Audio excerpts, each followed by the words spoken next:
This property, which we bought for £112,000, turns over £24,000 per year in rent. In this video, we're going to take a closer look at the numbers in detail. I'm Lia. And I'm AK. And this is our channel where we talk about property, business, and working together as a couple.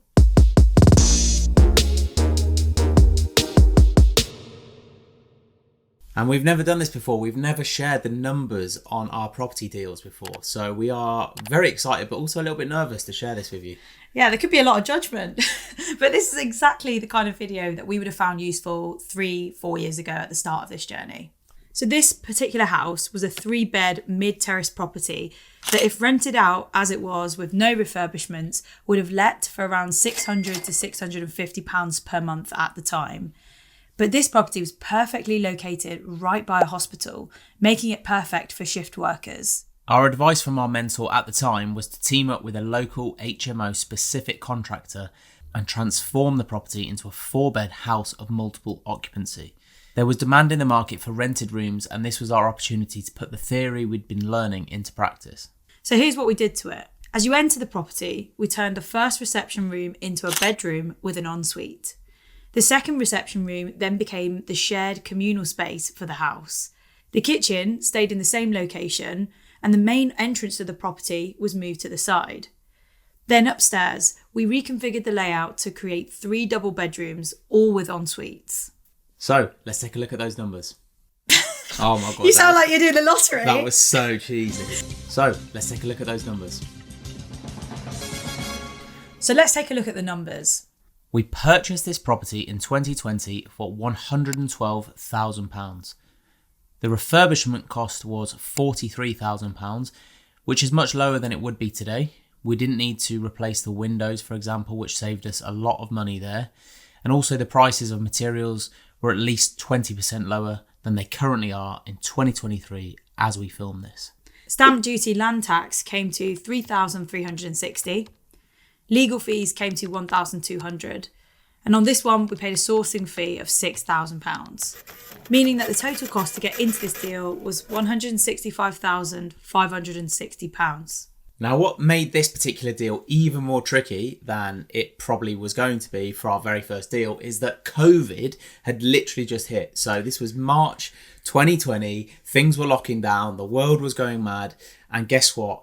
Banks stopped lending.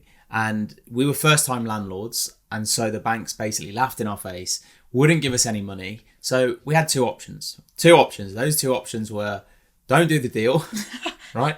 Or try and figure out how to raise finance in order to do this deal. And that's what we did. You know, we did a lot of training and learned how to raise a lot of finance through private investors and that sort of thing into our business. And I went out there and I went and worked very hard to raise all of that money, and we were able to raise the money that we needed to get into this particular deal. And you pretty much did it in about 2 to 3 weeks, because we had our offer accepted, and then there's only a certain amount of time that you've got until the estate agent's chasing you saying like, okay, what's going on here? Like, are you going to tell your solicitor to start going ahead with the paperwork? You're going to need to show some commitment now to this deal. So you did it very quickly and under a lot of pressure because there was no bank lending at the time. It didn't help also that we were first-time buyers as well as first-time landlords. We didn't own our own home. So there was just absolutely no track record of any type of home ownership or being a landlord or anything. So this was definitely the biggest hurdle we had to overcome for this deal. Amazing. Imagine like for 13 years I've just done marketing and they were like, right, go and raise hundreds of thousands of pounds now to do this deal. And you're like, where do I start? Where do I start? Who's got 165 grand in their bank?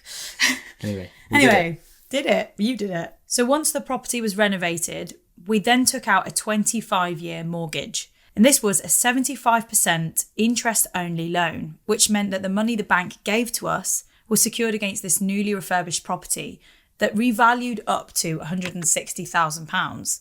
So we received £118,565. We were leaving 25% equity in, and the mortgage was fixed for 5 years at 3.89%.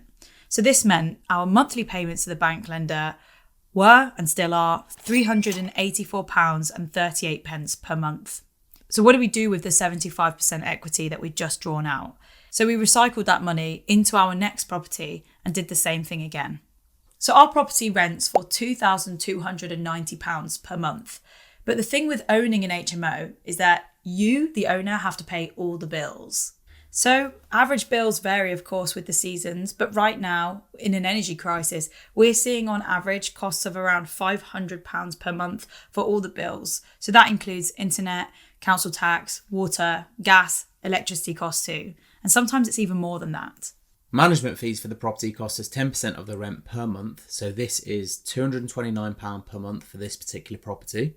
And it's important to note that whilst the property rents for £2,290 a month, of course, not all of this is profit. We have to deduct all of those costs above. And we also need to ensure that all of our investors are paid their percentage of interest that we owe them too, since they've invested their money into this business. After all of that, we're left with around £750 per month profit from this property. Now, this isn't going to make you rich, but the power of this really starts to happen when you do this over and over again. And if you've been following us for the last few years, you'll have noticed that all of our projects follow the same sort of blueprint. Now, the deals and the numbers have changed slightly since, and of course, the interest rates have as well. If you'd like more videos with in-depth numbers and breakdowns just like this one, then please leave us a comment below. Now, you may be watching this thinking that you would love to do something like this yourself, or you've been thinking about this for a long time and you haven't yet done it. And there is a work with us link in the description below, so make sure you click that. We would love to hear from you. If you haven't already, please check out some of our other videos, all linked up in the cards above, and we'll see you in the next video. Bye.